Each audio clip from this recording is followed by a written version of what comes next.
આ 4 વખત ધક્કા ખવડાવે છે સાહેબ, અને 4 વાગે ખોલે છે અને અમને તકલીફ ધંધા છોડીને અમારે આવવું પડે છે, અહીંયા લાઈનમાં ઊભું રહેવું પડે છે અને બધા વચ્ચે ઘૂસ મારે છે અને અમારો નંબર જ નહીં આવતો સાહેબ. એ લોકો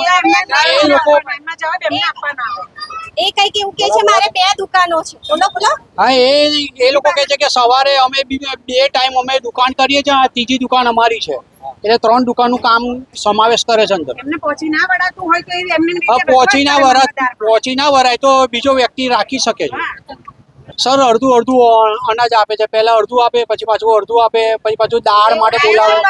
કામ કરે છે, આયોજન નથી બરાબર છે. એ જાણે છે કે આટલા બધા કસ્ટમરોને મારે પહોંચી નથી વળાતું, તો બને તો એ સવારે મોર્નિંગમાં પણ ઓપન કરે દુકાન, અને અડધા જે ચણા અને દાળ બાકી છે એ લોકો સવારે રાખે, જે અનાજ બાકીનું છે જેને ચોખા દાળ ઘઉં લેવાના એ બધાને પછી રાખે. તો જો એ લોકો જોન પાડી દે એ રીતે આમાં આયોજન સારું રહે ને આટલી બધી ગીર્દી ના થાય. અમારા ઘરે ઓલરેડી મારા ઘેર પેશન્ટ મારા ઘેર છે, મારા મિસ્ટર બીમાર છે, હવે અત્યારે મારે લેવું તો પડશે, લાસ્ટ ડે છે એટલે હવે આ રીતે એ લોકો સોલ્યુશન કોઈ કરતા નથી. કેમ છેલ્લી તારીખ સુધી નથી મળી? છેલ્લી તારીખે 2 દિવસથી તો ઓલરેડી રજા જ પાડી છે, 2 દિવસ તો રજા જ પાડે છે. આવી ગયા છે એટલે મારી દુકાન બંધ હોય છે, હવે અમારે કરવું પણ શું? સારું ક્યારે કરે છે આપવાનું? 16-17 તારીખ 16-17 શરૂ કરે અને આ 30 તારીખ આવી. અત્યારે અમને બાંધરી આપે તો અમને કહે કે ભાઈ અમે તમને કાલે આપી દઈશું, તો અમે અડધા થોડા કાચા પાછા થઈ જાય કરે, પણ હવે કાલે તો આપવાના નથી. હા, આજે છેલ્લી તારીખ એટલે મોસ્ટલી આટલું બધું પબ્લિક આટલે એને લઈને છે. 10 તારીખે આપતા હોય તો સારું કે ભીડ આટલી ઓછી રહે. દાળ ચણા મોડા ને એની ભીડ છે. અનાજ બધું મોટા ભાગનું પતી ગયું છે અને ડબલ અનાજ ચાલે છે જુલાઈ અને ઓગસ્ટની, એના કારણે આ ભીડ છે. દાળ ચણા મોડી આ સરકાર 2-3 દિવસ પહેલા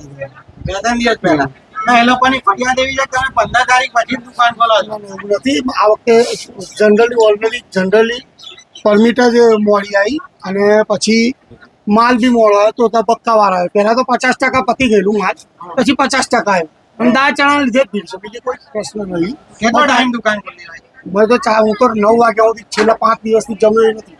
9 વાગ્યા સવારે કેટલા વાગે? સવારે તો મારી હંગામી દુકાન છે, એટલે સવારે પેલી દુકાન ચાલુ છે, એટલે આ દુકાન સાંજે જ ખુલે. ટોટલ કેટલી દુકાન તમારી? 2 જ. 2 દુકાન, સવારથી બપોર પેલી હા અને બપોરથી હાજા.